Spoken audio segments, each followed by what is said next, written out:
안녕하십니까. 오늘 강의를 맡게 된 우석대 역사교육과 조업종 교수입니다. 오늘은 전라북도 익산이 갖고 있는 역사문화적 성격을 바탕으로 과연 익산이라는 곳이 어떠한 우리 문화의 중요한 거점으로 자리 잡게 되었는가, 역사의 중심이 되었는가를 설명해 드리는 그런 내용을 강의를 하겠습니다. 보시는 것처럼 전라북도에서도 익산이 위치한 지역은 한반도 중남부, 서울에서 약 2시간 거리가, 요새 KTX는 이제 1시간 거리가 됐습니다만 한 200km 정도 내려온 지역이라고 생각하시면 될 것 같습니다. 굳이 보면 일본의 동경과 교토의 중간쯤, 그리고 중국의 북경, 그리고 남경 상해의 또 역시 중간쯤 대응하는 그런 공간이 되겠습니다. 그 익산이라는 곳이 과거에는 어떤 이름으로 존재했는가 보면은, 보시는 것처럼 역사적으로 가장 먼저 나타난 표현은 마한의 건마국이라는 표현이 나옵니다. 하늘 건자 말마자. 우리가 잘 알고 있는 고조선의 마지막 왕 준왕이 신하인 위만에게 나라를 탈취당하고 남쪽으로 신하들과 함께 바다로 내려와서 정착한 곳, 바로 그곳이 현재의 익산 일대에 건마국이 있던 마한의 그 공간으로 언급이 되고 있습니다. 그래서 결국은 그 익산의 역사적인 성격으로 가장 우리가 주목할, 하늘과 연결되는 건마라는, 사실 어찌 보면 지금 금마라는 이름의 원천이었을 가능성이 있는데요. 이 명칭부터 시작이 되고요. 그 다음에 이제 나타나는 구체적 표현이 백제 시대에는 금마저라는 표현이 나옵니다. 금마저에서 이 저는 물가저라는 의미로 해가지고 지금 금강과 그리고 만경강으로 상징되는 두 공간으로 이렇게 감싸져 있어서 말 그대로 어찌 보면 반도 같은, 그러면서도 그 물가가 많이 형성되어 있는 그런 독특한 지형이 또 익산으로 상징되는 공간의 성격이 아니었나 보이고요. 그 다음에 신라 고려로 넘어오면서 그 금마저의 저자에 행정구역명 군이 붙으면서 금마군이 됩니다. 또 이곳은 고려시대에 몽고와의 관계에서, 그 당시 이제 세계 대적이었던 원나라와의 관계에서 이 고려의 여인들이 그 원나라에 많이 가게 되는데, 그때 그 원나라 황제의 어머니가 되는 분이 있습니다. 기황후, 기태후라고도 하는데, 그분의 그 외갓 공간이 바로 또 익산 일대입니다. 그러다 보니까 그 주의 격을 높인다 해가지고 지역의 명칭을 익주라고 그 이름을 고쳤습니다. 익산의 시작이 바로 이 고려시대의 익주에서 나오게 됩니다. 그러다가 그 조선시대에 그 이제 주라는 개념이 상당히 큰 개념이기 때문에 그것을 현실적으로 조정해서 조선 태종 때에 익산군으로 이름이 조정이 됐고요. 잘 아시는 것처럼 그 철도, 호남선을 개통하는 과정에서 이 전주 쪽으로 그 호남선을 뺄 건가, 아니면 지금의 현재 익산, 그 당시에는 송마을이라는 솜리의 그 한자적 표현이 일이었죠.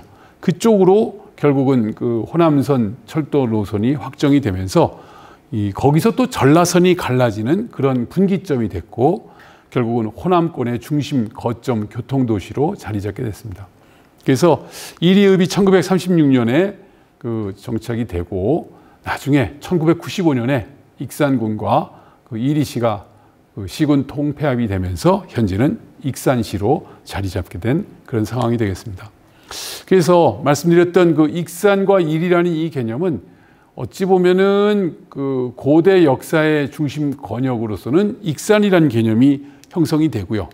그 다음에 말씀드렸던 것처럼 호남선을 개통하는 과정에서 교통의 중심지로서의 거점으로서는 일이라는 이름이 등장을 해가지고 결국은 그 익산시와 이리시와 익산군이 그 하나의 역사적 정체성을 갖는 익산이라는 이름으로 통합되는 그런 과정을 겪었다고 말씀을 드리겠습니다.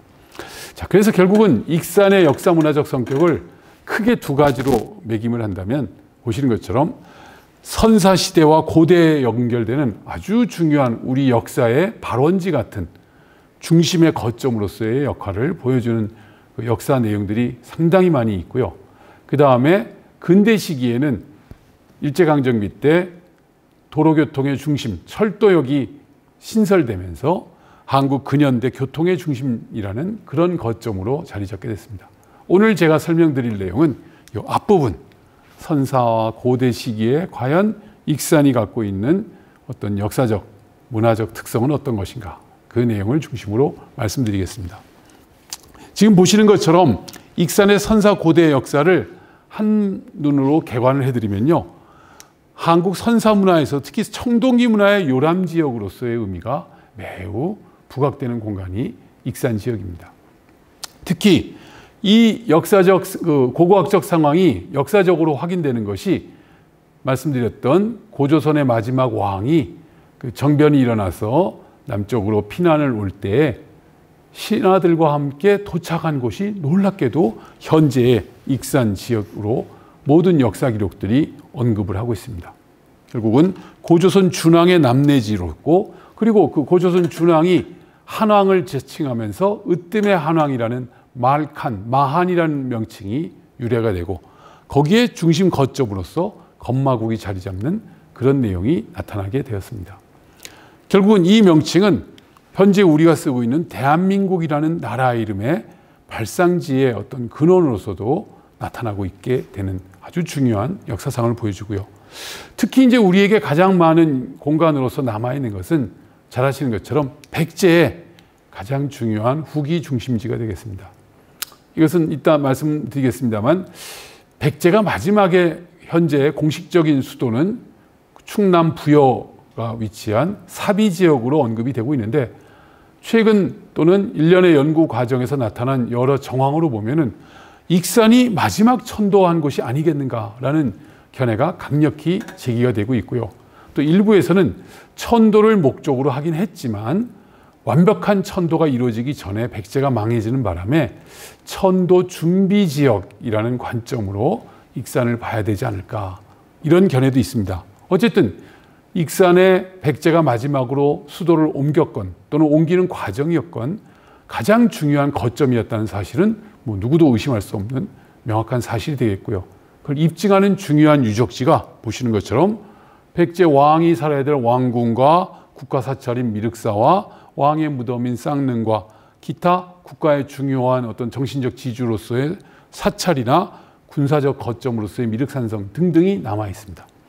그런데 이것뿐만 아니라 더욱 흥미로운 사실은 삼국 통일전쟁의 어떤 마지막 단계에서 신라가 당을 끌어들여서 백제를 그리고 고구려를 붕괴시켰습니다만, 결국은 당나라가 또 역시 신라까지 장악하려는 그런 야욕이 부각이 되면서 어제의 동지였던 당나라와 신라가 결국은 싸우는, 목숨을 걸고 싸우는 그런 상황이 전개됩니다.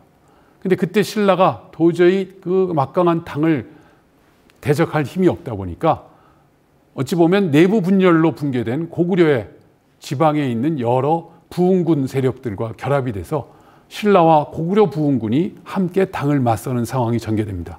그때 신라가 얼마 전에 장악했던 백제의 마지막 중심지인 익산 지역에 고구려 유민을 대거 이주해서 수만의 고구려인들이 이 일대에서 살게 되는 아주 또 드라마틱한 상황이 전개됐습니다. 자, 그리고 마지막 백제의 역사를 부활시키려던 견훤이 가장 중시했던 공간 중에 하나가 또 익산이었습니다. 백제가 후백제를 부활시키는 중흥의 터전으로 역시 또 익산을 주목했다는 사실, 이런 것 등등. 지금 보시면요, 청동기, 고조선, 마한, 백제, 고구려, 후백제 등등 우리 고대 역사에 아주 다양한 다채로운 중심 거점으로 익산이 활용됐다는 걸 알 수 있습니다. 자, 그런 흔적들을 우리가 이런 옛 지도를 통해서 알 수 있는데요. 예컨대 여기 보시면은 탑이 하나 보이시죠? 이게 익산 미륵사지 석탑을 얘기하고 있습니다. 그 다음에 여기 보면 보덕산이라고 되어 있는데 여기요. 이게 바로 고구려 유민들이 터를 잡았던 금마, 익산 지역에서의 중심 거점이고요. 그 다음에 보시는 것처럼 요 곳곳에 그 여러 유적 또 독특한 문화가 있는데, 이 탑은 왕궁이 있는 왕궁리 5층 탑의 모습을 보여주고 있는 1872년 지도 그림이 되겠습니다. 자, 이런 흔적들을 우리가 찾아가면서, 예, 대표적으로 여기 지금 왕궁탑이라고 딱 보이시죠? 이게 왕궁리 5층 탑이 있는 백제 왕궁 유적이고요. 여기 미륵탑이라고 해서 여기 보이는 이 모습은 마찬가지로 백제 미륵사지의 모습이 되겠는데, 이런 흔적들이 거의 노천박물관이라고도 해도 과언이 아닐 정도의 역사 문화가 숨겨있는, 부각이 되어야 할 역사로 남아있는 그런 공간이 익산이라고 생각하시면 되겠습니다. 먼저 청동기 문화의 그 핵심은, 제가 급히 치느라고 오타가 있는데, 한국 청동기의 대표적인 무덤인 고인돌 문화가 익산 지역에 아주 중요한 것으로 자리 잡고 있습니다.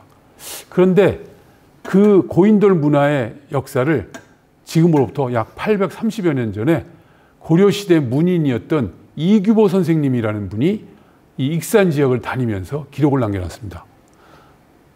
저쪽 진안 지역을 조사하고 그 당시 전주의 관리로 부임해 있었던 고려 문인 이규보 선생이 이제 익산 지역을 또 봐야 되는데, 금마 쪽을 봐야 되는데, 이런 기록을 남겨놨어요. 다음날 금마군을 향해 가는데 지석이라는 것을 찾아보았다. 지석이라는 것은, 이게 지석묘할 때 그 지석 한자 똑같습니다. 민간에 전하기를 옛날 성인이 바쳐놓은 것이라 한다. 과연 기이한 모습이 있어 범상치 않다 해서 요 한자 지석이란 것, 그리고 옛 성인이 바쳐놓은 것이라 해서, 놀랍게도 우리나라에서 고인돌 역사에 대해서 800년 전에 이미 처음 발언을 한 그 현장이 익산이었다는 것. 이건 매우 의미심장한 기록이라고 생각이 되고요. 그리고 그 지석이라는 이름이 현재도 남아서 그 역사를 보여주는데요. 바로 이겁니다. 지석면. 여기 보이십니까? 여기 그 팔봉 산이 있는 여기 쌍능이 보이고요. 그런 곳이 있는데, 팔봉 컨트리 클럽 가는 그쪽 라인 어딘가에 이 지석이라는 그 지명도 남아 있습니다. 조선시대까지. 근데 현재 이 지석이 어디 있는지는 몰라요. 어떻게 됐는지 모른다. 저는 익산 지역사를 사랑하시는 분들 제1의 과제가 이 지석을 찾아내는 겁니다. 혹시 관심 있는 분은 또는 정보가 있으면 저한테 제보해 주셔도 좋을 것 같습니다. 아마 800년 전 이규보 선생이 찾았던 지석이 만약 지금 발견된다면 이건 대박입니다. 대박. 말 그대로 아주 중요한 역사적인 대사건이 되리라고 생각이 됩니다. 자, 어쨌든 이런 청동기 문화의 흔적이 남아 있고요. 그 실물이 보시는 것 같이 익산 지역에서 많이 발견됐습니다. 청동기 시대에 보시는 것처럼 햇살 문양을 상징한 것 같은 이 부분이 좀 파편이 좀 아쉽게 파손이 됐습니다만, 어찌 보면 그 십자가 형태의 이미지 모습을 하고 있고, 이건 또 오래된 거울인데요. 이게 거친 무늬 거울이라고 하죠. 그래서 이런 것들이 익산 금마 일대에서 많이 발견됐어요. 그리고 보시는 것처럼 비파형 동검 또는 세형 동검, 꺽쇠창, 그리고 마한의 대표적인 무덤인 이런 옹관묘, 이런 것들이 곳곳에서 발견되고, 보시는 것 같이 추가적으로 그 아파트 단지를 개발하고 또는 조사하는 과정에서 저런 유물들이 상당히 많이 발견됐다는 걸 아실 수 있겠습니다. 예, 더더군다나 철기도 발견됐습니다. 이제 청동기 다음 단계에 인류가 사용한 중요한 금속기가 철기 문화인 거 아시죠? 놀랍게도 익산 지역에서는요, 보시는 것처럼 이게 집게라고 되어 있는데요. 이게 왜 중요하냐면, 철은 워낙 높은 온도에서 녹기 때문에 이렇게 청동기 녹여서 이 틀, 이걸 용범이라고 하는데, 이런 데서 녹은 청동을 부어가지고서 이렇게 무기를 만드는 것이 청동이라면, 철은 저렇게 녹여서 만들 수가 없어요. 녹여서 뭐 이렇게 용광로에서 막 끓는 쇳물이 나오는데, 그건 현재 고대 사회는 거의 불가능할 정도의 상황입니다. 1580도 이상을 올려야 그걸 되는데, 그래서 한 1200도 내외에서 벌겋게 달궈진 철덩어리에 불순물이 많이 있으니까 그걸 망치로 두들겨 가면서 철기를 만들었던 가장 중요한 도구가 이 집게예요. 그래서 이런 망치와 집게가 있어서 철을 이 마한 지역에서, 특히 익산 지역에서 생산했다는 것을 알려주는 매우 중요한, 결국 철기 문화의 중심까지 익산이 자리하고 있다는 것을 잘 보여주는 내용이 되겠습니다. 자, 그런데 바로 이 공간이 우리 역사에서 대한민국 국호와 연결되는 아주 의미 있는 역사를 담고 있습니다. 여러분이 잘 아시는 대한민국 국호라는 이 표현은 1948년 8월 15일 날 말 그대로 대한민국이 정식 출범하면서 나온 명칭이지만 그 전에 이미 1919년 3.1 독립선언을 하면서 우리는 이미 대한민국이라는 국호를 사용했고요. 그 대한민국 국호는 알고 봤더니 1897년 고종황제가 대한제국이라는 이름을 사용하면서 나타나게 되어서 그 뿌리가 어디에 있는가 살펴봤더니 보시는 것처럼 대한은 조선의 부정이나 혁명이 아니라 단군 기자 이래 분립자흥을 다투던 여러 나라를 통합하고 마한, 진안, 변한을 탐병한 고려를 이은 조선이 유업을 계승하고 독립의 기초와 자주의 권리를 행하는 국호다라고 해서 1897년에 만들어졌어요. 그때 가장 중요한 역사 뿌리가 우리 역사의 정통성이 단군으로부터 기자, 준왕으로 거쳐서 마한으로 왔기 때문에 우리 역사의 가장 중요한 역사 정통은 바로 마한으로 계승되었다라는 인식이 우리 학계에 조선시대에 널리 퍼지게 됐고 그것에 근거해서 결국은 현재 우리가 쓰는 대한민국이 나오게 되는데 여러분 익산은요 현재 우리의 자랑스러운 대한민국 나라 이름의 발상지입니다. 이걸 자랑스럽게 말씀하셔야 되고 그 전통이 바로 이런 사실에서 확인됐다고 말씀드리겠습니다. 자, 그 출발에 건마국이라는 그 나라가 조그맣게 있었는데요. 이 건마라는 나라 이름은요 하늘 건자이기 때문에 천마와도 같은 뜻이고 이 금마하고도 같은 뜻이에요. 이건 뜻으로 쓰면 건마고 건마와 천마고 발음으로 쓰면 금마고 그 금마가 알고 봤더니 금빛 나는 땅이라는 그런 의미도 있기 때문에 아주 신성하고 어찌 보면은 역사와 정치와 모든 그 중심의 거점으로서의 의미에 부합하는 표현이 바로 이 금마가 아니었는가. 그리고 이 전라북도라는 공간은 지금 보시는 것처럼 백제 역사와 뗄래야 뗄 수가 없는 공간입니다. 보시는 것처럼 아까 모두에 잠깐 말씀드린 백제가 지금의 충남 부여에서 더 중요한 호남 평야를 중심으로 강력한 국가 권력을 전개하기 위해서 현재 익산으로 수도를 옮길 계획을 짰던 것 같습니다. 그래서 그걸 드디어 실행하기 위해서 백제 무왕은 자신이 살 왕궁도 짓고 그 당시 동아시아에서 가장 큰 사찰이었던 미륵사도 짓고 또 전통 신앙과의 조화를 이루는 제석사도 만들고 여러 시설을 하는 과정에서 백제의 역사를 중흥하려고 했어요.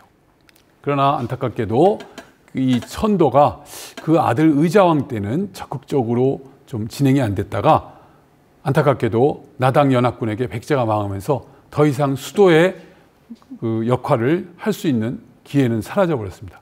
그러나 잘 아시는 것처럼 그 백제를 다시 부활시키기 위한 즉 부흥시키기 위한 그런 거점으로서 전라북도가 또 지금의 주류성 부안 지역의 주류성이라는 역사가 전개된 걸로 파악이 되고요.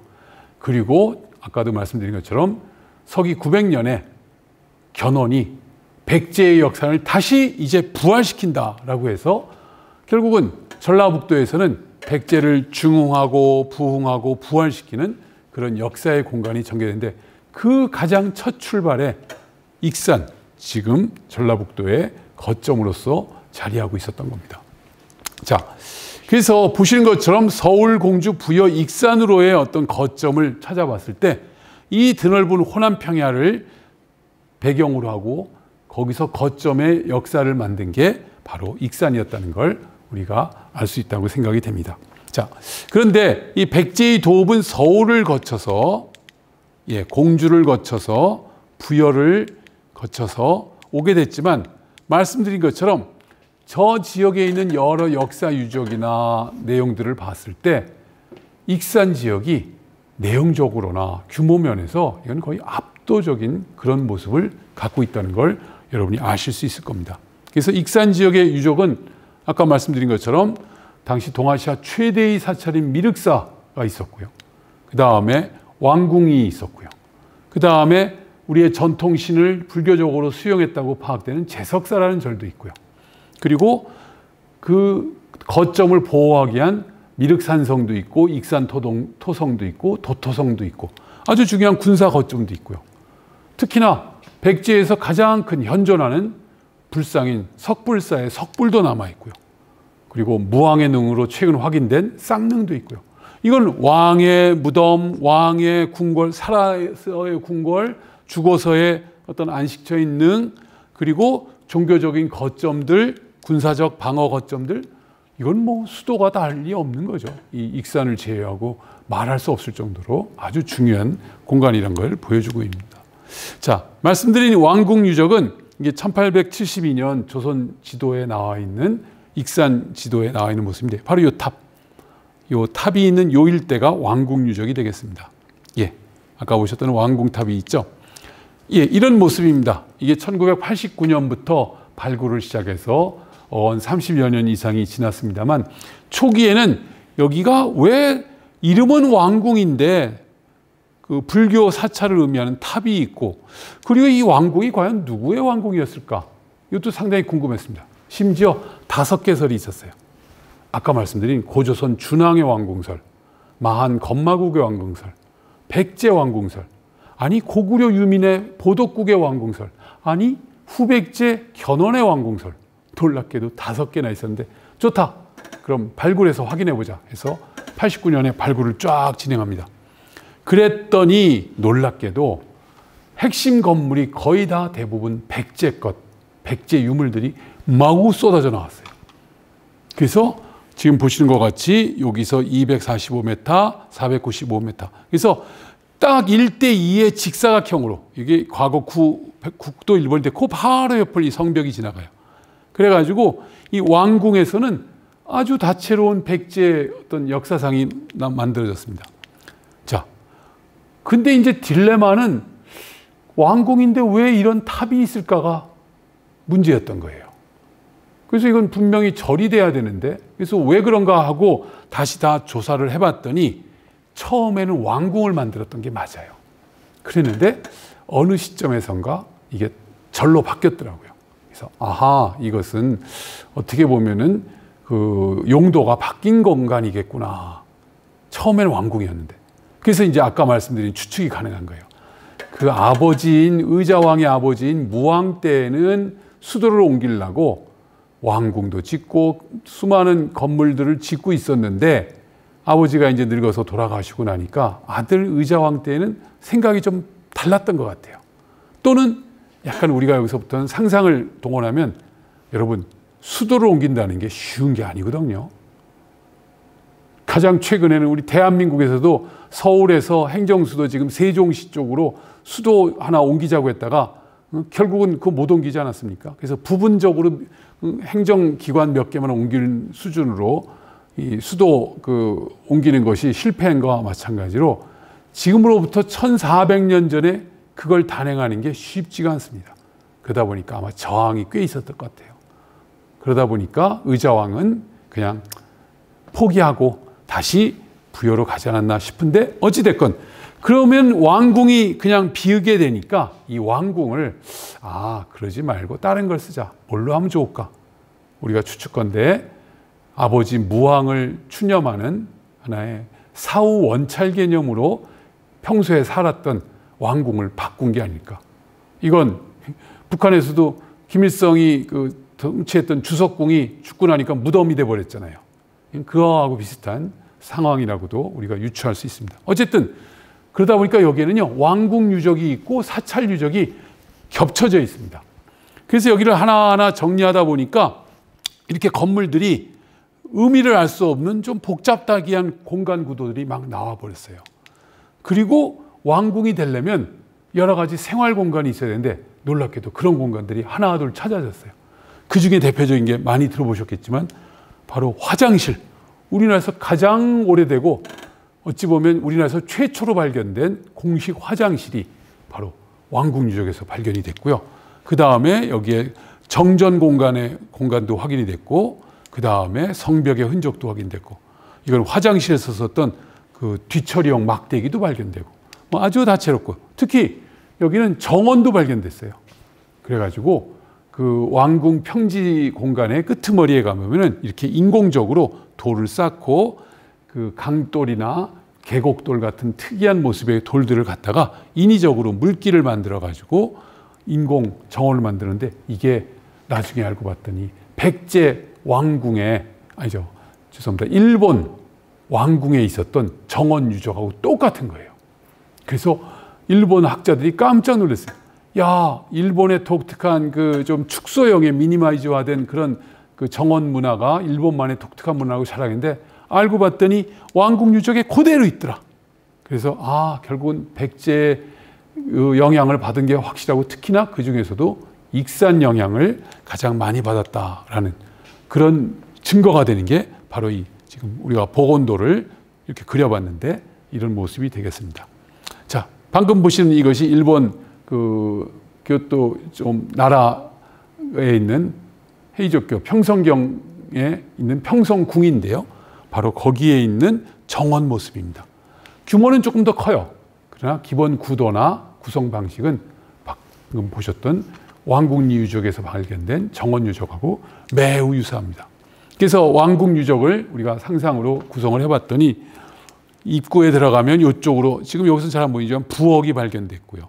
그 다음에 정정궁궐 또는 여기서는 침전 공간 이런 것들이 있고, 여기는 말씀드렸던 정원도 있고, 여기서는 화장실도 발견되고, 여기서는 공방도 발견되고, 각종 유적이 그야말로 왕궁에 어떤 있을 건 다 확인된, 그러니까 먹고 사는 모습, 어찌 보면 그 배설도 해야 되고 이런 것이 다 확인된 아주 중요한 공간으로 됐고요.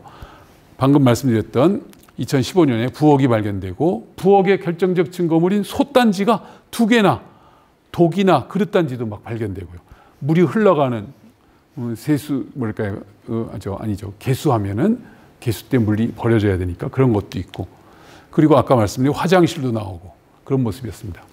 자, 이런 역사 공간과 의미가 어찌 보면은 이 왕궁 유적에서 확인됐다는 점에서 여기는 매우 중요한 공간이라고 생각이 됩니다. 예. 그리고 이 왕궁 유적에서 아주 중요한 유물이 확인됐는데요. 1965년도에 이렇게 거의 붕괴될 것 같은 그 석탑, 5층 탑이 남아 있었습니다. 근데 이 탑을 그냥 놔두면 안 되겠다 해서 이걸 해체 복원하는 과정에서 이 1층 탑신 부분에서 보시는 것처럼 이렇게 아주 중요한 금동 사리함이 발견됩니다. 그 안에서 이렇게 엄청난 유물이 나왔고요. 이것이 너무 중요해가지고 발견되자마자 이것은 그 당시 국보로 지정되는 어마어마한 유물이 왕궁 유적에서 또 확인됐습니다. 예, 바로 이런 영롱한, 그리고 금판에 글씨를 새긴 그 금제 금강 반야경이 이제 그때 발견됐습니다. 근데 사실 나중에 확인해 보니까 이건 순금은 아니었고 은에다가 나중에 글씨를 도드라지게 만들었다가 금으로 도금한, 이거 완전 처음 봤을 땐 지금도 순금판처럼 보여요. 그리고 부드러우니까 이건 순금이라고 처음엔 착각도 했겠죠. 이렇게 중요한 장엄구가 국보로서 확인되는 그런 모습이 됐고요. 예, 이런 모습과 함께 그 밑에서는 또 희한하게도 시대가 좀 다른 독특한 유물이 하나 발견된 게, 이런 부처님, 시무의 여원인을 하고 있는 그 석가모니의 대표적인 또는 미륵으로도 추정되는 부처님이 여기 딱 있는 거예요. 근데 이 부처님은 시기가 통일신라적인 특징을 잘 보여줘요.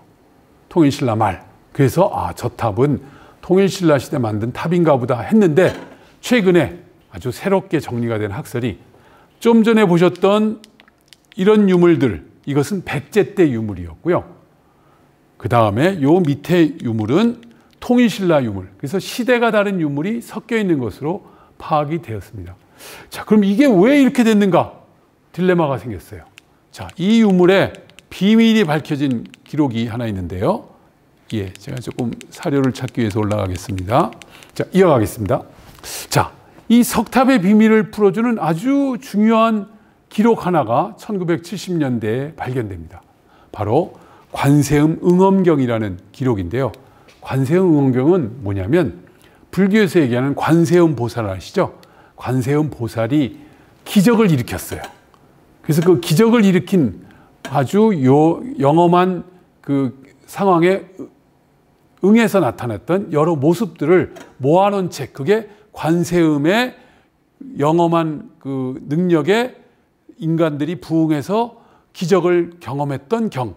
그래서 결국 관세음 보살 기적 사례집이라는 이런 책이 10세기경에 그 당나라 말기쯤에 만들어졌었어요.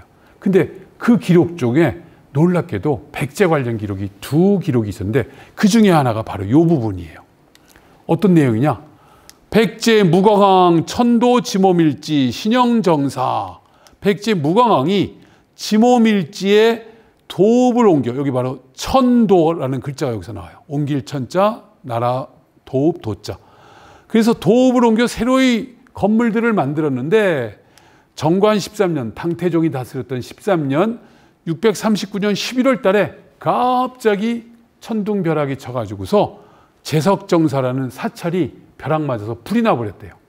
그래가지고 홀라당 다 타버렸어요. 7층 탑이랑 뭐 금당이랑. 그래가지고 사람들이 황망해가지고 다 불탄 밑을 수습하면서 그 돌로 된 추춧돌 밑에 다행히 탑을 세울 때 부처님의 진신사리를 모셨었는데 그거는 설마 안전할까 하고서 돌 뚜껑을 열고 딱 봤더니 다행히 그건 문제가 없었어요. 그런데 그 안에 있는 뚜껑 하나를 더 열고 봤더니 깜짝 놀라는 사건이 벌어졌어요. 왜? 부처님의 진신사리를 모셔놨던 투명한 유리병이 있었는데 그건 밖에서도 볼 수 있었어요. 그런데 거기에 보시면 6개의 살이 6개가 있습니다. 가 있어야 되는데 누구도 손을 안 대고 뚜껑을 열지도 않았던 그 상황에서 사리가 갑자기 사라져버린 거예요. 난리가 났죠. 사찰은 불타 없어졌지, 그나마 좀 건질라고 해봤던 사리도 없어졌지. 그래서 이걸 급히 대왕에게 보고했더니 이건 내 탓이요, 내가 잘못한 큰 잘못 때문에 그런 건가 보다 하고선 부처님한테 큰 참회법회를 열고 관세음보살을 이렇게 사죄를 구하고 뭐 어쩌고 했는데 갑자기 대법회가 끝나니까 사리가 짠 하고 다시 나타나 버렸어요. 기적이 일어난 거죠. 그랬더니 왕이 너무 기뻐하면서 자, 이렇게 훌륭한 일이 일어났으니 이 불탄 절을 내가 돈을 잔뜩 줄 테니까 다시 짓자 해서 지었는데 놀랍게도 요 내용과 아까 요 석탑에서 발견됐다고 여기서 1층 요 그 탑신 요 안에서 발견된 그 내용하고 똑같은 거예요. 아까 말씀드렸던. 그래서 어떻게 제석사에 있는 게 여기 있을까 봤더니 제석사가 요 탑이 있는 데서 직선거리로 1.2km밖에 안 떨어져 있어요. 그러니까 저 제석사가 불타고 거기서 수습된 그 사리와 금강반야경 이 내용하고 똑같은 내용이에요. 금강반야경도 거기는 동으로 만든 종이라는 표현을 쓰긴 했지만 그런 여러 모습과 내용이 똑같은 게 여기 있는 게 발견되니까 이거야말로 아주 중요한 역사의 실체가 유물과 맞은 사건이다라고 해서 사람들이 아주 난리가 났던 그런 사례가 있는 내용입니다. 특히 여기서 주목되는 것이 이 첫째 줄에 백제 무광왕이 천도했다. 지모밀지. 이 지모밀지가 기모밀지라고 현재까지도 금마의 왕궁평 일대의 명칭으로 남아 있었어요. 기모밀지. 결국은 지모밀, 백제의 명칭이 현재도 남아 있었고 그 자리가 결국 무슨 왕의 수도에 부응하는 왕궁이었고 또 전통신앙과 불교신앙을 결합하는 제석정사가 만들어졌고 거기에 화재가 난 유물을 그쪽으로 옮겨서 새로 이 탑을 만들었다라고 파악하는 데까지 왔어요. 그런데 최근에 어디까지 온지 아세요? 이걸 다시 조사해 봤더니 원래 여기에는 목조탑이 있었던 것 같아요. 그러다가 후백제 견훤이 이 석탑으로 바꾸면서 원래 또 있었던 여기에 목조탑의 사리를 요 1층 부분에 놓고 자기가 만들 때는 요 기단부 쪽에다가 아까 보셨던 불상을 같이 모시는 그런 아주 중요한 역사 유적이 이 공간이다. 자, 얘기가 너무 길어졌는데 정리하면 미륵사가 있는 가장 대표적인 익산에 역사적으로 어떤 면에서는 더 중요한 게 이 왕궁 유적이었다는 걸 보여줍니다. 그래서 백제 수도가 옮겨지는 그런 역사 기록 문제와 이런 사리가 사라지고 나타나고에 부응하는 그런 역사 기록의 실체가 고고학적으로 확인됐던, 따라서 백제 역사의 가장 중요한 수도로서 익산이 자리한다는 결정적 증거 공간이 이 왕궁유적이라고 생각하시면 되겠습니다. 자, 그래서 이 공간이 제가 설명할 내용이 많아서 요거 부분은 그냥 넘어가겠습니다. 복원이 됐고요. 그 다음에 아까 말씀드린 것처럼 이 익산 지역을 대표하는 그야말로 대표 공간은 역시 또 미륵사 쪽이죠. 여러분이 잘 아는 것처럼 미륵사는요, 현재 우리나라 역사 공간 중에 제일 넓은 절입니다. 여러분 잘 아시는 황룡사, 신라 사찰 중에 제일 크다라고 하는 황룡사가 한 3만 평 내외 되는데요.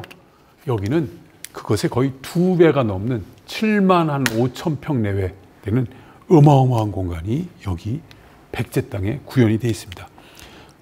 백제 미륵사는 여러분이 잘 아시는 것처럼 선화공주와 무왕으로 상징되는 아주 역사적인 드라마틱한 사랑의 주인공들과 연결이 되어 있죠.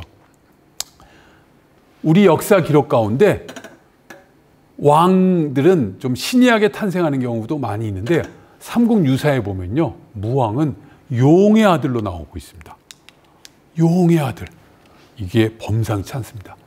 무왕의 어머니가 연못가에, 나라의 수도 연못가에 있었는데 그 용과 관계가 되어서 낳은 자식이 바로 백제의 무왕이다라는 그런 내용인데요. 이 무왕이 근데 처음부터 왕은 아니었어요. 무슨 이유에서인가? 저희가 추측할 땐 정치적인 정변이 일어나 가지고 결국은 그 사비 세력에게 밀려서 이쪽 세력이 익산 지역에 뭔가 좀 정치적으로 약화된 그런 상황이 있다 보니까 이 무왕은 어려서부터 말을 캐먹고, 여러분 천마 마 하는 거 아시죠? 그 말을 캐서 그걸 팔고 그러면서 성장했던 어린 시절을 가졌는데 어느 날 신라 진평왕의 셋째 딸이 아주 예쁘다라는 얘기를 듣고 나 그 여인을 나의 부인으로 삼고 싶다 해가지고 여러분이 잘 아신 것처럼 경주까지 가서 서동이 꾀를 내어가지고 선화공주는 밤마다 맞동을 맞고 놀았대요라는 유언비어를 요즘 말로 하면 가짜뉴스를 퍼뜨려서 선화공주가 궁궐에서 어디 근신하러 가는 그 찰나에 우연히 만나가지고 서로 눈이 맞아서 결국은 부부가 됩니다. 그래서 금마까지 돌아와가지고 선화공주하고 살라고 봤더니 선화공주가 어머니가 줬던 금부치를 꺼내면서 이거 팔아서 우리 먹고 살 집도 마련하고 어떻게 합시다 했더니 서동이 깜짝 놀라면서 이거 내가 마캐러 다닐 때 많이 보던 건데 그럼 빨리 갖고 와보라 해서 모아봤더니 금덩어리 이만큼을 엄청나게 많이 모은 거예요. 그래서 선화공주가 그것과 함께 서동을 막 부추겨가지고 일부는 신라에도 보내고 또 백성들에게 막 나눠주고 인심을 얻어서 결국 그래서 왕이 돼요. 그래서 미륵사가 만들어진 배경에는요, 그 왕이 된 무왕과 선화공주가 자기들을 많이 도와줬던 지명이라는 스님이 저 미륵산 팔분응선의 사자암이라고 있는데 현재도 사자사, 거기를 찾으러 가다가 그 밑에 큰 연못이 있었어요. 바로 미륵사가 있는 자리가. 여기에서 보시는 것처럼 미륵세불이 나타나고 지명이 산을 무너뜨려 거기를 메워주고 그래서 만들어진 게 미륵사다 해서 동아시아 최대의 사찰이 만들어졌습니다. 중요한 건 백제 무왕이 왜 미륵사를 만들었을까요? 여러 견해가 있을 수 있는데요.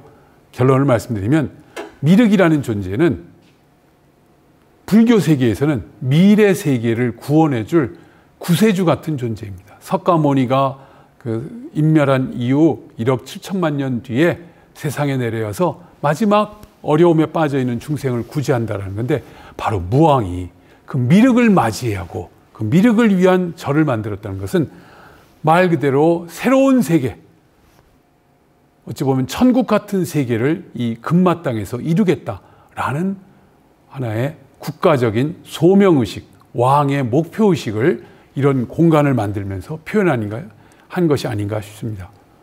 정리하면 미륵사는 왜 익산에 있었을까? 백제 무왕이 자기 출신지를 새천년의 새로운 역사의 어찌 보면 수도로서 또는 극락 같은 공간으로서 만들기 위해서 조성한 가장 중요한 공간이 미륵사였다.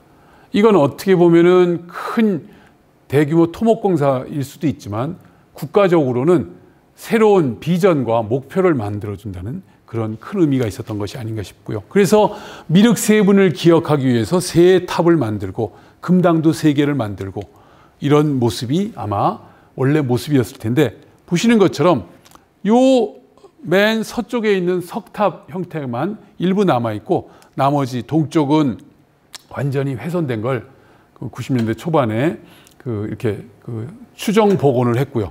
요 가운데 목탑은 아직 정확히 어떻게 만들어졌는지 모르지만 아마도 이런 모습이겠거니 하고서 추정해서 만들어 놓은 상황이 되겠습니다. 자, 그래서 이런 탑과 금당과 여러 공간들이 연결이 되다 보니까 결국은 익산은 당대 최대의 어떤 새로운 구원자를 맞이하는 사찰을 갖고 있고 강력한 왕을 모시고 있는 왕궁도 있고, 이걸 통해 가지고 새로운 역사를 만드는 그런 중심 거점이 된 것이 아닌가 싶습니다.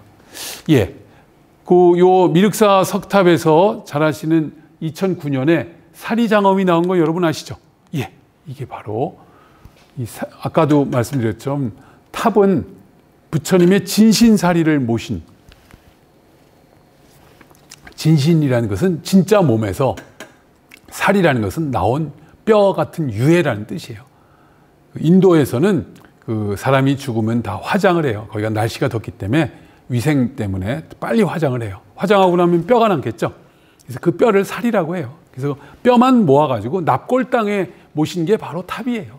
탑은 어떻게 보면 납골당인 거죠. 근데 그것이 신앙의 대상이 되다 보니까 아주 화려하고 귀중하게 만들었는데, 모든 탑에는 이렇게 부처님의 사리로 상징되는 그런 것들을 모셔야 돼요. 바로 여기서 확인된 거예요.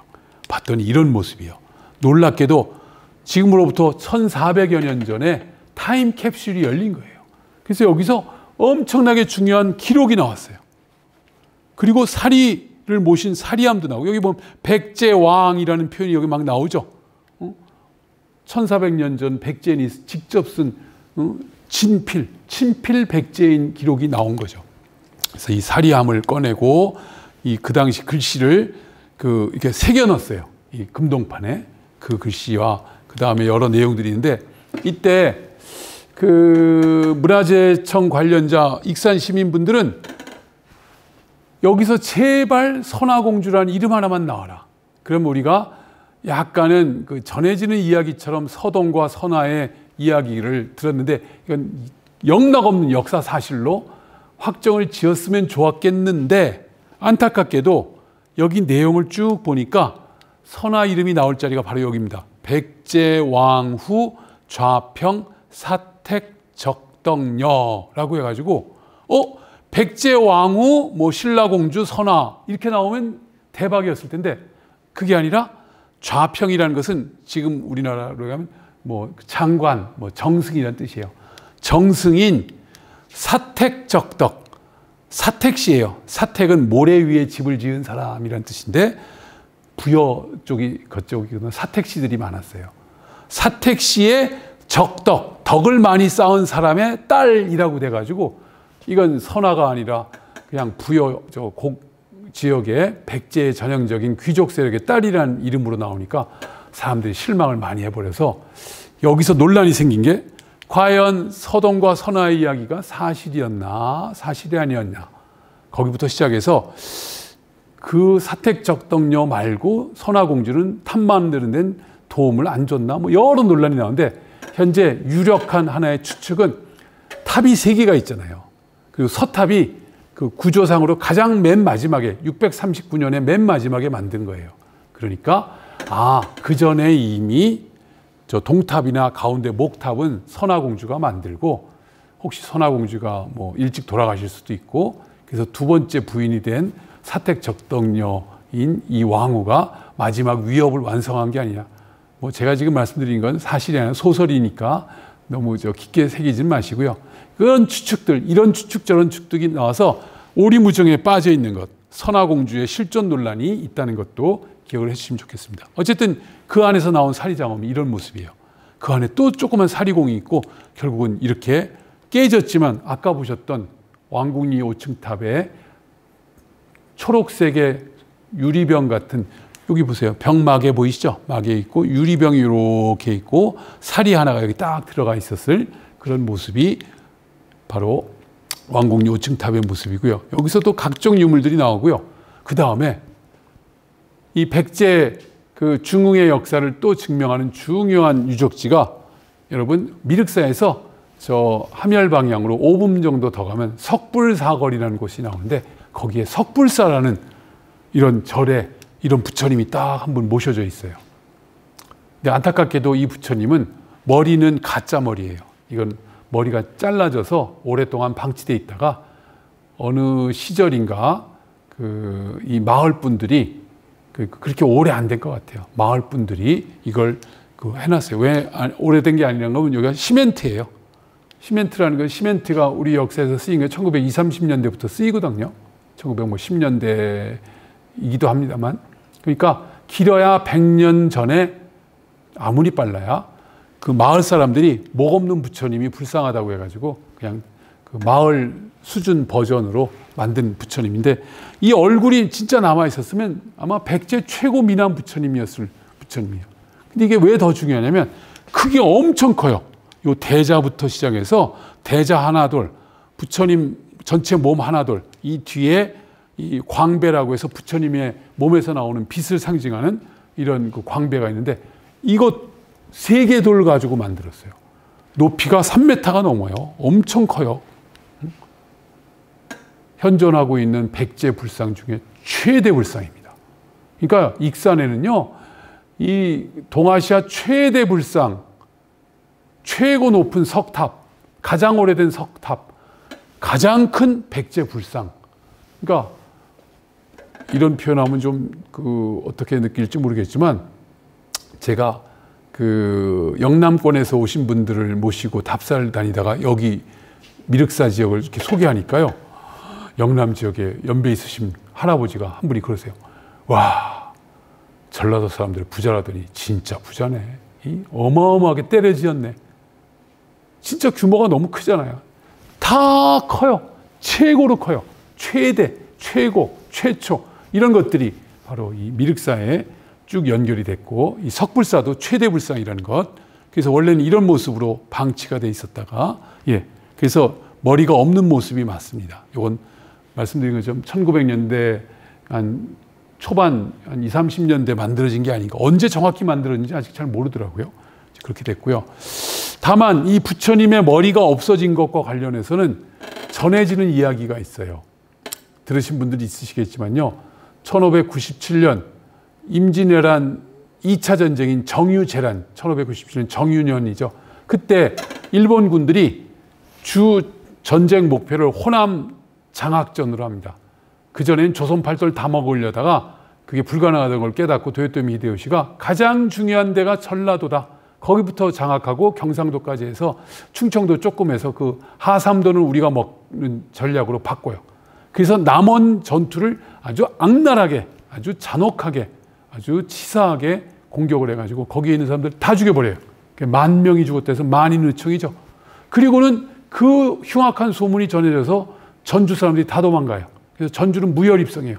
그리고 익산을 거쳐서 더 위쪽으로 진군하러 가다가 요 왕궁, 석불사 있는 그 길목을 지나는데 갑자기 비바람이 불고 막 기상이 변하는 거예요. 그래서 깜짝 놀란 외병들이 척후를 보내서 살펴보고 돌아와서 보고하기를 특별히 조선의 매복 같은 건 없는데 저 길 앞에 큰 부처가 하나 앉아 있는데 아무래도 그놈이 도수를 부린 것 같습니다. 라고 보고를 했대요. 그랬더니 외장이 그럼 그놈의 목을 쳐라 해가지고서 그때 목이 날아갔다는. 그런데 이것이 참 역사적으로 아이러니한 것이 이 불상은요. 일본 고대 불상의 아주 중요한 뿌리가 됩니다. 여러분 일본의 나라라는 곳에 가면 일본에서 가장 오래된 목조 건축물 바로 이게 법융사 호류지라는 사찰인데 이게 백제인들이 만들어주고 뭐 고구려 담징의 금당벽화가 있는 바로 그 자리예요. 바로 여기에 있는 아주 중요한 불상 중에 하나가 이런 석가 삼존상이 있어요.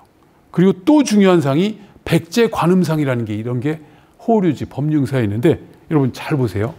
이 법융사 그 호류지 불상의 요 광배의 요 불꽃 문양의 모습의 특징을 가만 보세요. 요게 더 잘 보이니까 요거 지금 석가 삼존상이 있는데 요 불꽃이요 무슨 미역줄기 올라가듯이 이렇게 막 올라가고 있죠. 일직선으로. 이게 좀 독특해요. 근데 알고 봤더니 그 뿌리가 어디 있는가? 놀랍게도 보세요. 이 광배 올라가는 거. 광배 그 불꽃 모양 올라가는 게 아까 석가삼존상하고 아주 똑같고, 여러분 잘 아시는, 아니죠, 방금 말씀드렸던 백제 관음상이라는 이 관음상하고도 기본 뿌리가 같은 거예요. 근데 이 백제 관음이 왜 중요한지 아세요? 여러분, 일본이 그 패전한 1945년 패전한 이후에 다시 경제 부흥을 합니다. 물론 그 경제 부흥의 가장 중요한 근거에는 한국 전쟁이 있어요. 여러분, 저 망해가는 일본이 어떻게 다시 기사회생했는지 아십니까? 갑자기 6.25 전쟁, 한국 전쟁이 터지면서 군수 물자를 저 태평양 건너 미국에서 가져오기 힘드니까 일본의 군수 산업을 다시 살려줘 버렸어요. 일본이 패망하자마자 메가더 정부는 일본을 완전히 낙농국가, 농업국가로 바꿔버리려고 했는데 한국 전쟁 때문에 어쩔 수 없이 다시 미쓰비시 중공업이 그런 전범 기업들 다시 다 살려준 거예요. 그리고는 잘 아시는 것처럼 60년대 베트남 전쟁 또 미국이 참전하면서 베트남 군수 물자 만드는 기지가 일본이 되면서 일본이 완전히 살아나요. 일본이 뭐 잘나서 된 게 아니에요. 남의 나라 불행으로 자기네가 잘나게 된 그런 상황이 됐는데, 문제는 그리고 나서 이들이 자기들의 어떤 그 재현된 영광을 기억하기 위해서 올림픽을 열잖아요. 도쿄올림픽. 그리고 그때 일본 문화를 전 세계에 홍보하기 위해서 수많은 문화인들을 데려다가 일본 문화를 막 소개해요. 근데 그때 프랑스의 유명한 그 문학가 앙드레 지드라는, 나중에 문화부 장관을 한 그 사람을, 미안합니다. 앙드레 말로. 제가 착각했네요. 앙드레 말로라는 그 소설가, 그 문학인을 데려다가 일본의 문화를 쫙 경험하게 하고 기자회견을 할 때, 자, 일본에서 가장 인상 깊게 본 유물이 뭘까요? 뭐 했더니 이 앙드레 말로라는 분이 아주 좀 황당한 일본 사람들에게 얘기를 해버려요. 이런 얘기를 해도 좋을지 모르지만, 만약 일본에 대지진이 나서 모든 게 가라앉을 때 나보고 단 하나만 건지라면 난 범융사에 있는 백제 관음불상을 건져가겠다라고 얘기를 했어요. 그래서 그때 난리가 났어요. 왜? 공식적 이름이 백제 관음이에요. 이름이 구다라관진 해가지고 뭐예요? 백제 불교 그 불상을 일본 최고의 불상으로 꼽아버렸단 말이에요. 그러니까 일본인들이 자존심이 좀 상하기도 했죠. 그래서 그때 왜 이름이 백제이냐, 이 백제 관음이 어떻게 만들어졌냐 뭐 해서 엄청 연구를 했는데, 그때 중요한 것은 보시는 것처럼 백제 관음과 호류지에 있는 석가 삼존상의 어떤 조각 기법의 특징이 결국은 바로 익산에 있는 이 석불사의 석불과 가장 가깝다라는 게 확인이 됐어요. 여러분, 이건 진짜 자랑하셔도 되고 널리 홍보해야 될 내용입니다. 자, 그래서 결국은 익산 지역에 또 이런 백제 쌍릉이 있는 거 아시죠? 그래서 대왕묘와 소왕묘가 있는데, 최근에 그 일제강점기 때 일본인들이 이걸 발굴한답시고 발굴해놓고 보고서를 안 남기고 그래서 재발굴을 해봤어요. 그래서 해봤더니 여기서 백제인의 인골이 나와가지고 결국은 여러분이 잘 아시는 백제 무왕의 뼈라는 걸로 최근 확정을 지어서 백제 무왕의 능으로도 또 확정이 됩니다. 그리고 그 아까 말씀 제석사가 있죠.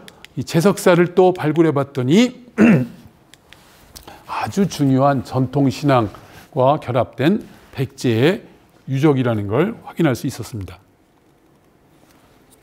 그래서 이런 모습들입니다. 그래서 그 뒤에 더 재미있는 것은 이 제석사가 불이 나가지고, 이 불 나가지고 남은 그 찌끄러기라고 해야 될까요? 폐기물들이 발생했는데, 바로 여기서부터 한 300-400m 뒤에 여기에 그걸 갖다 버린 게 또 발견됐어요. 아까 말씀드린 관세음 응엄기 내용이 너무 딱 맞는 거예요. 벼락이 떨어져서 불이 났고 그 불이 나가지고 그걸 다시 저 뒤에 폐기장으로 옮겼고 그리고 다시 여기다 또 절을 진 것 같긴 한데 그럼 이제 아까 그 왕궁리 5층 탑에서 발견된 유물과는 또 어떻게 되느냐 이게 아직도 지금 논란이 계속 있어요. 왜냐하면 말씀드렸던 것처럼 그 자리에 그 백제를 다시 부활시키려고 했던 견훤이 그 탑을 만든 건 거의 이제 확인이 되고 있기 때문에 그때 여기를 걸 옮겨갔는지 아니면 그때 거기다 새롭게 만들었던 건지 그건 약간 논란이 있을 수 있는 그런 내용입니다. 어쨌든 이런 내용들이 다 합쳐지다 보니까 이 익산 지역이 너무나 중요한 역사의 공간으로 남아있는 게 확인이 됐고요. 아까 말씀드린 그 지명법사로 상징되는 분이 계셨던 곳이 바로 요 꼭대기 사찰, 여기예요. 여기 사자사라는 이런 절도 확인되고 여기도 발굴해 봤더니 고려 초기 유물까지 확인이 되고 그 여러 내용들이 점차 더 위에 있다는 것 확인됐고 아까 말씀드린 그 미륵산성이라고 그 군사 상성이 또 있다고 그랬죠. 그런 공간이 또 바로 여기도 있습니다. 그리고 여기가 670년에 고구려가 망한 다음에 2년 뒤에 이곳으로 유민들이 대거 옮겨와서 마지막 고구려를 부활시키기 위한 역사를 만들었던 그런 공간이기도 합니다. 예. 자, 거기가 그리고 이제 아주 희한한 얘기 한마디만 하고 마무리를 져드려야겠네요. 여러분, 이건 전혀 좀 새로운 얘기인데요. 2000년대 초반에 서울에 가면은 그 구리라는 그 시가 있어요. 뭐 서울이 아니라 이제 경기도 쪽이긴 하죠. 워커힐이라고 여러분 아시죠? 아차산 있는 그 뒤쪽으로 이제 원래 그 조선시대에 동군웅 해가지고서 무덤이 많이 있는 왕의 무덤들이 있는 동네가 그 구리 지역이었어요. 근데 거기에 어떤 시장님이 알고 봤더니 구리 지역이 아차산 자락에 고구려의 마지막 보류 유적이 있고 해가지고 고구려의 역사가 남아있는 아주 중요한 곳이니 여기다 고구려 컨셉의 공간을 만들자 해가지고 광개토항에 동상을 만들기로 했어요.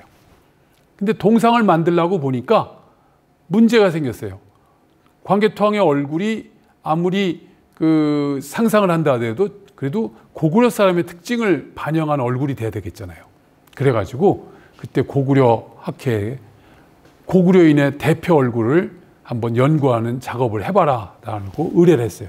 그때 마침 그 당시 서울교대 조영진 교수라는 그 교수님이 여러 자료와 문헌 자료를 함께 해가지고 연구를 했는데 아주 재미있는 결과를 갖게 되는데 첫 번째, 당시 중국 하얼빈에 그 장수왕의 그 후손을 자임하는 그 부자가 지금 여기 계셨어요. 여기 보시는 것처럼 고지겸하고 그 다음에 고응이라는 이 두 분, 아버지와 아들인데 이 두 분이 족보를 갖고 있는데 우리는 장수왕의 50 몇 대 후손인던가요? 여기 예, 그러니까 그 후손임을 자임했어요. 그래? 진짜 그러냐? 우리 조선족들이죠. 우리 중국인들이 아니에요. 우리 조선족이었고 나는 한국말도 잘하는 분들이었어요. 조선을 그대로 하니까. 근데 바로 이 두 분 얼굴이에요. 여러분, 뭐 솔직히 잘생기지 않으셨어요? 이분이 일단 샘플로 그래 해보자. 이분들의 말을 믿자 해가지고 샘플 케이스. 그 다음에 두 번째 찾은 것이 고구려 고씨가 현재의 횡성, 강원도 횡성 알죠? 횡성 한우 유명한 횡성 고씨로 유지가 되고 있어서 횡성 고씨의 남자 얼굴 대표 케이스를 한 100여 명 중에 것 중에 가장 횡성 고씨적인 얼굴을 하는 사람을 찾아라 했더니 이 사람이에요. 그 다음에 더 중요한 건 여러분 고구려 고분벽화를 봐야겠죠? 고구려 고분벽화 가운데 해를 들고 있는 고구려 벽화의 남자 모습을 또 뽑았어요. 이건 전혀 일부러 뽑은 게 아니에요. 그냥 자 고구려 고분벽화 중에 고구려 남자를 대표하는 건 하늘을 상징하는 해를 들고 있는 해신, 일신의 얼굴을 따자. 그래서 오해분에서 찾았고 장수왕의 후손을 자임하는 사람들도 우연히 만나서 연결이 됐고 횡성고씨 얼굴 했고 그 다음에 네 번째로 이 조영진 교수님이 어디로 왔냐면 여러분들이 계신 이 익산 원광대에 와가지고 원광대에 소문을 냈어요. 순전라북도 출신 학생들 모여라 해가지고 100명을 모아가지고 그 사람들, 전라도 토백이에요. 대대로 전라도에 살았다고 얘기되는 사람들, 그 얼굴 사진을 다 찍어서 샘플링을 해봤더니 놀랍게도 바로 이 얼굴이 나온 건데, 보세요. 이 두 분, 특히 이 아들 요 얼굴 비교해 보세요. 요 얼굴, 요 얼굴 비슷하지 않으세요? 제가 거짓말하는 게 아닙니다. 놀랍게도 이 고흥 씨, 그 다음에 횡성 고 씨 얼굴, 고구려 고분벽화 얼굴, 그리고 지금 저 익산 그 원광대 학생들, 죄송합니다. 200명이었네. 200명을 모아서 샘플링한 얼굴 했더니 다 비슷해. 마지막으로 저 일본에 그 가면 고구려 후손들이 또 살고 있는 고마진자가에 있는 그 마을의 사람들 얼굴까지 비교했더니 비슷해요. 이 턱이 좀 이렇게 갸름 뾰족하고 코가 오똑하고 눈매가 날카롭고, 그래서 만들어진 얼굴이 이 얼굴입니다. 여러분, 원광대 전라북도 출신 학생들의 얼굴이 광개토항 얼굴을 만드는데 아주 중요한 근거 자료가 됐습니다. 왜?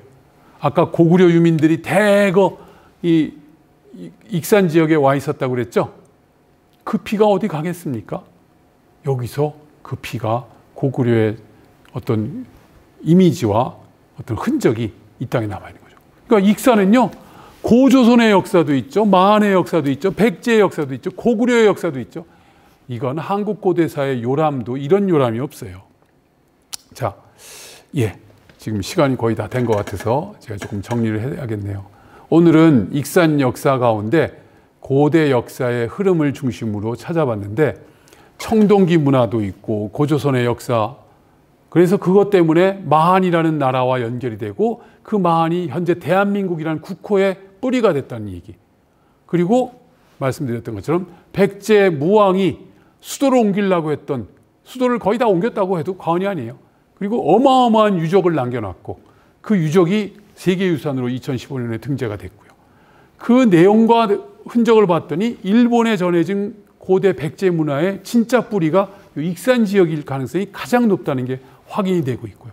화장실 그렇죠, 정원 그렇죠, 불상 만드는 기술 그렇죠. 그리고 놀랍게도 전혀 연관이 없을 줄 알았던 고구려인들이 안타까운 정치 상황 때문에 오긴 했지만 여기에 수만의 인들이 터를 잡고 있고, 그 얼굴을 현재 2000년이 한 1500년이 지난 지금 상황에서 되새겨서 광개토항 얼굴로 만들어지는 과정에까지 역할을 하는 그런 역사가 있었다는 걸 여러분이 기억을 해주시기 바랍니다. 앞서 말씀드렸듯이 이 지금 익산 지역은 두 가지 큰 컨셉이 있어요. 고대 역사의 요람이자 근대 교통 문화의 중심지 일이라는 이 두 공간이 어찌 보면 행정구역 통폐합으로 합쳐져 있다 보니까 이게 지금 조금 따로노는 감이 있어요. 이걸 어떻게 잘 융합해서 고대의 영광과 근대 미래 비전의 어떤 역량을 어떻게 잘 결합해서 새로운 역사를 만들 것인가를 여러분들이 같이 고민해야 되는데, 오늘 일단 제가 말씀드린 것은 이렇게 찬란한 고대 역사가 익산을 중심으로 전라북도에서 우리 대한민국을 상징하는 그런 내용으로 확산되고 있다는 걸 기억해 주시기 바랍니다. 자, 어쨌든 익산 지역에 대한 새로운 역사를 여러분들과 함께 계속 같이 찾기를 바라면서 오늘 강의는 여기서 마무리 짓도록 하겠습니다. 감사합니다.